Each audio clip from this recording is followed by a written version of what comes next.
Hello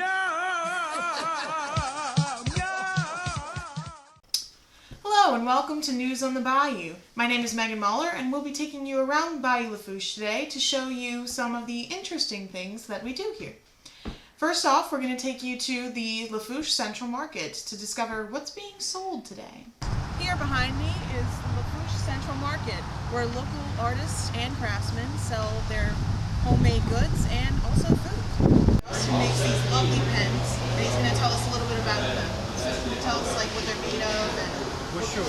One of the things that I do, and we're with Nature's Art Revealed, and the reason for Nature's Art Revealed is that we really appreciate what's done in nature. In South Louisiana, there's a lot of nature, and we want to be able to showcase some of that.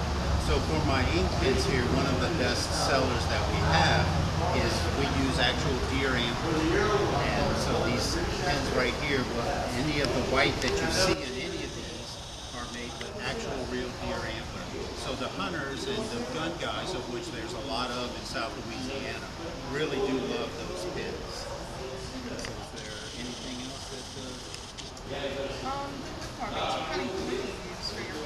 So the wood we'll use, basically really how I got started into this was really after Hurricane Katrina, and there were so many downed trees, and we saw that a lot of these were being taken off the landfills, or people were just burning them. And so, we started with people would have a tree in their yard that maybe they had it there for 50 years. It might have been there 100 years, and we just couldn't see. So as I'd always worked with wood, and then when I started getting into wood turning, and I just really got good at it. And we love showing pieces that show the nature into wood. So I like things that have the natural edge and the natural beauty that nature put into the wood. And that's where the name comes from, Nature's Art Revealed, because nature is the true artist. I'm just a craftsman trying to decide to make a form that displays the beauty that nature's put into it. A little further down the bayou in Lockport, we will now take you to the Bayou Playhouse, and we'll see what shows are coming out soon. Here in front of the Bayou Playhouse in Lockport, Louisiana. Here's the box office. Unfortunately, the theater isn't open right now. That's okay. They're still advertising for their next play, which is A Christmas Carol. As you can see, it will be in November and December. And earlier on this year, in September and October, they did a play called Rising Water, starring Simone McConnell. And also, they did a play written by John Rousset. It's also and of course this place is perfectly named, seeing Bayou Playhouse. And over here we have Bayou Lafourche. The playhouse is located on Bayou Lafourche. Over here across the street we have the Heritage Museum. And this is all in Lockport, Louisiana. Hollywood South is another name basically for Louisiana, since we have so many movies made, particularly Southeast Louisiana. An example of this happened right here in our very sugarcane field in Raceland, where a train scene from Jonah Hex was filmed on the old railroad tracks. And we take you now to that scene. Here we are in the Raceland sugarcane field on Highway 182, where the movie Jonah Hex was filmed. Behind me, you will see the train tracks. There was an 1800s, I think Civil War era train back there once they were filming. The picture will be shown back in the news station. And they filmed it for quite a while. That train was there for quite a long time. Down that way, there's the sugar mill. Right now, they are definitely harvesting. The smell is interesting, to say the least. And we have some currently growing sugarcane behind us right here. And now we'll take you further up the bayou on Highway 308 to Laurel Valley Plantation. There have been several movies filmed at Laurel Valley Plantation, but the one I've chosen to speak about in particular is Interview with the Vampire, mainly because it stars Tom Cruise, and I think he looks pretty hilarious as a vampire. We will take you now to that scene. I am out here in front of what is left of the Laurel Valley Plantation. The movie The Interview with the Vampire Chronicles was filmed here. That's just one example of several movies that were actually filmed here.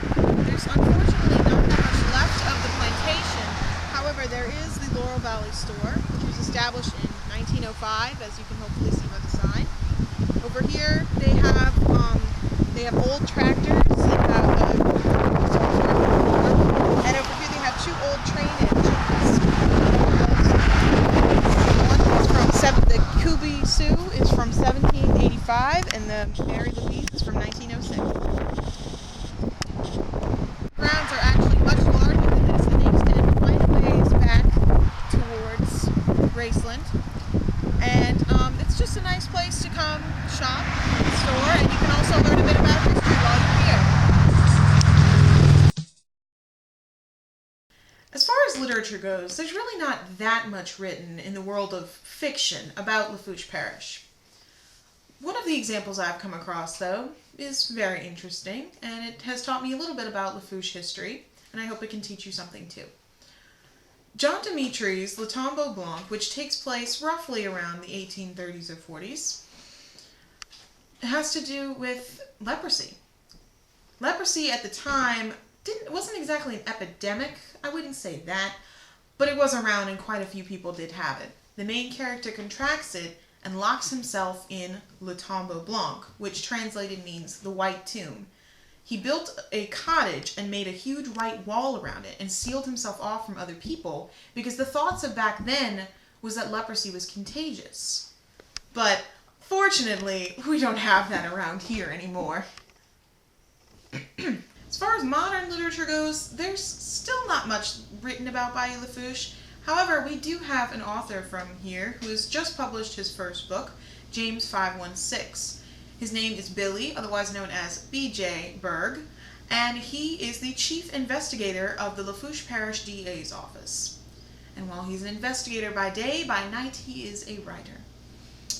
He draws ideas from his experiences working for the Lafourche Parish Sheriff's Office. However, none of the experiences he writes about are actually true, as in, well, he takes a situation and says, what if?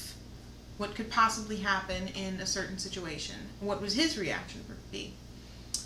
So, this book was set in a fictitious parish of Magnolia, and it involves a high-ranking cop being shot by a sniper, and the policeman sniper has to team up with a woman from internal affairs to solve the case and prevent any further murders. So I hope you've enjoyed this little segment about Bayou Lafourche.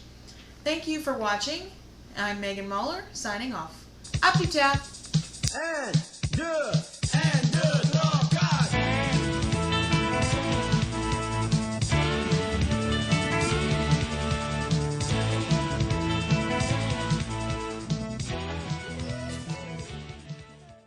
Alright, you see this? This is really creepy. Just saying. Wait. Alright, so we found this sugarcane truck. We're going up the bayou on Highway 308 towards the sugarcane plant. And we started stalking this sugarcane truck, so we're hoping we're going to the same place. For some reason we think that's cool. And the sugarcane plant is coming up way in the distance out yonder. But we'll get there in a minute. But we've been stalking this sugarcane truck for like 10 minutes now. You think he'll give us some sugarcane? No. Well, if it lands on our hood. It's like, if it flies off your truck, it's ours. You can't take it back. Alright, we're almost there. There's the plant. There they go. There's the all the little plant. Been trucks. here since We ain't getting any 1892. sugarcane. Graceland raw sugar. This is the plant. You see that big... Still going. Still running every fall. And here goes the smokestack. 1892. 1892. Still running. Getting all the sugar.